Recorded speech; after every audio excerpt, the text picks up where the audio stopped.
La intervención en crisis sigue siendo vista como uno de los modelos terapéuticos que ofrece un marco teórico para entender los principales elementos que conforman una crisis y principios que deben de ser guía al momento de una intervención. La intervención en crisis se basa principalmente en la disminución del estrés y el objetivo es ayudar a reestabilizar y reorganizar dicho equilibrio mediante la potenciación de capacidades adaptativas y de respuesta. Para este modelo, uno de los principales postulados radica en que cada persona tiene un potencial y unas capacidades propias para resolver problemas y el rol de cada trabajador social ante aquellas personas que se encuentran en situación de crisis es facilitar el descubrimiento de dichas capacidades y el desarrollo de habilidades que les permita hacer frente a los desafíos y problemas de la vida.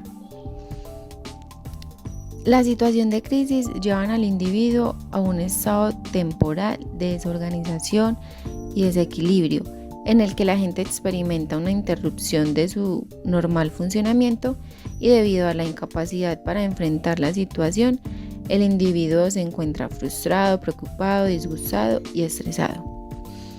Un término que se puede relacionar con el desequilibrio tanto en la teoría y en la práctica se puede traer como referente al término homeostasis, ya que refiere a la autorregulación y a la necesidad de conservar un equilibrio entre la función afectiva emocional y la cognitiva pensamiento.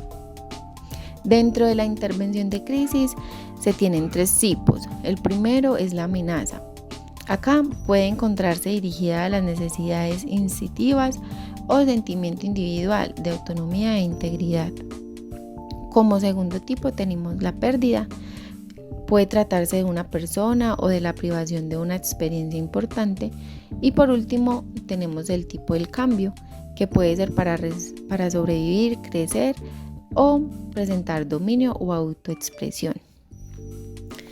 También en este modelo de intervención se presentan 4 fases. La primera es fase de impacto. Acá se desencadena la crisis llevando al individuo a una situación de confusión y desorientación que aparecen en estados de tensión y ansiedad. Como segunda fase tenemos habilidades de emergencia. Acá se ponen en marcha la solución de problemas con el fin de reducir el nivel de tensión y angustia que padece la persona. Como tercera fase tenemos las medidas drásticas de solución de problemas. Acá en este ámbito se ponen en marcha cuando las habilidades de emergencia no obtienen los resultados deseados. Entonces durante esta fase la tensión y la ansiedad acrecientan hasta tal punto que el individuo toma la decisión de ingestar alcohol, drogas y hasta en casos extremos llegar a tomar la decisión del suicidio. Como cuarta fase y última está el estado de equilibrio. El individuo puede salir beneficiado o no por la crisis, lo cual puede que la persona se vuelva más débil o más fuerte. Principales características de la intervención en crisis. La intervención en crisis debe ser inmediata, a menos que la ayuda sea efectuada rápidamente. Las personas bajo estrés pueden iniciar respuestas ante dicha situación que sean equivocadas, aislándose o tomando sustancias para inhibirse. La intervención en crisis debe ser breve.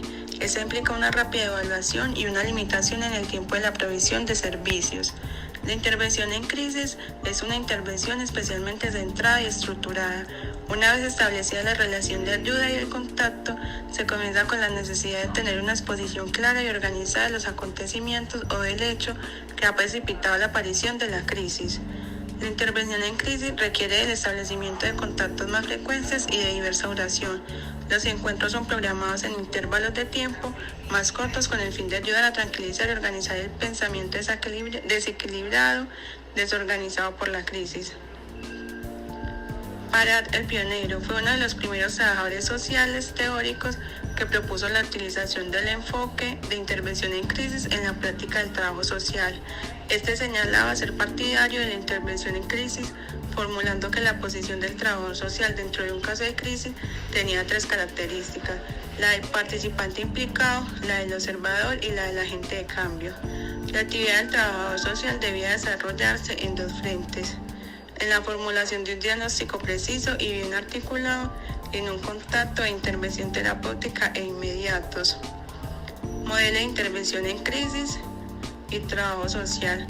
La intervención en crisis puede que sea considerada como una técnica general para trabajar los problemas de los clientes, ya que así lo piensan los clientes cuando acuden al trabajador social. La crisis es lo que les motiva a presentarse ante el organismo social en busca de ayuda. La intervención en crisis de Livia. Livia subraya la vital importancia de la fase inicial para la intervención en crisis. Ello se debe a que el número de entrevistas entre trabajador social y cliente puede ser muy reducido, tanto que en ocasiones puede no superar el número de una entrevista. En muy pocos casos la intervención en crisis posee un número de entrevistas superior a 12, siendo de 4 a 6 el número más habitual. Esta también señala asimismo que el modelo de intervención en crisis, aunque tiene en cuenta determinadas valoraciones de la estructura de la personalidad y la identificación de defensas básicas, descansa principalmente en que el trabajador social debe operar rápidamente, dejando a un lado la experiencia clínica del cliente, el conocimiento y la organización de la personalidad, así como en la capacidad de valorar la importancia del comportamiento del cliente ante la situación. Modelo cognitivo de intervención en crisis de Naomi Golan. Este modelo tiene varias influencias, tanto teóricas como prácticas, mostradas en pantalla. El modelo se divide en tres fases.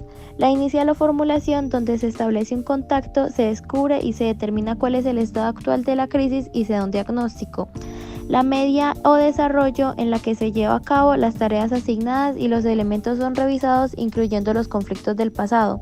Y la final o finalización, donde se revisa la intervención realizada, incluyendo cada tarea, meta y cambio producido. En cuanto a la actitud del trabajador social, debe ser activa, decidida, entregada, optimista y esperanzada. Además, sugiere la flexibilidad temporal a la que se le somete. En la intervención directa, el trabajador social muestra deseo de ayuda y de entendimiento. También influye en las acciones y decisiones que debe tomar el cliente. En la intervención indirecta, incluye el entorno del cliente. Entre las funciones del trabajador social se destaca la de localizar los recursos ajustados a las necesidades del cliente y la de mediar entre el cliente y el entorno con las que tiene dificultades de relación. Modelo de intervención de crisis de Hogan. En su obra señala la necesidad de desarrollar una nueva teoría influenciada por la teoría de los sistemas con una base teórica familiar. El cliente es considerado como una parte componental de un sistema social más amplio como lo es la familia, y ellos al igual hacen parte de un sistema mayor y así sucesivamente. Se encuentran interrelacionados y son interdependientes entre sí a diferentes escalas. Por eso, en la teoría es inútil centrar la atención solo en la persona. Esta teoría ha contribuido conceptos aplicables como la morpostasis asociada con el status quo, la que se preocupa por la preservación, y la morpogénesis asociada con el cambio y la homeostasis asociada con el equilibrio. Aquí se observa una lucha entre el cambio y el mantenimiento del status quo. Estos deben estar balanceados para mantener el equilibrio, pero la lucha de estas dos fuerzas puede desequilibrar el estado homeostático, produciendo una crisis.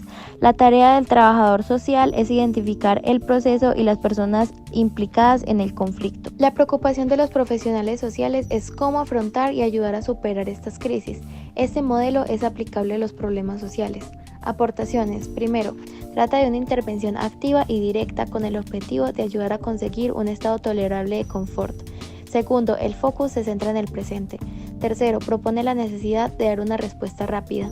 Cuarto, se define en tres fases donde en la primera entrevista se obtiene la información más vital y el trabajador social se muestra acogedor, receptivo y a la vez planteará un plan inmediato. Quinto, el trabajador social está dotado de mayor poder y autoridad, aparte posee la capacidad para organizar y proponer consejos y decisiones.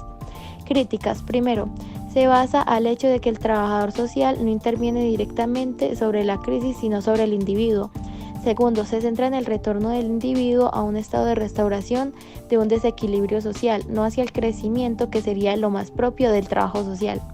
Tercero, otra dificultad se encuentra en distinguir qué es una crisis y qué no lo es, ya que los trabajadores sociales se desenvuelven en contacto con personas que no pueden hacer frente por sí solos a sus problemas. Finalmente, señala que se critica su excesiva limitación para atender a los clientes.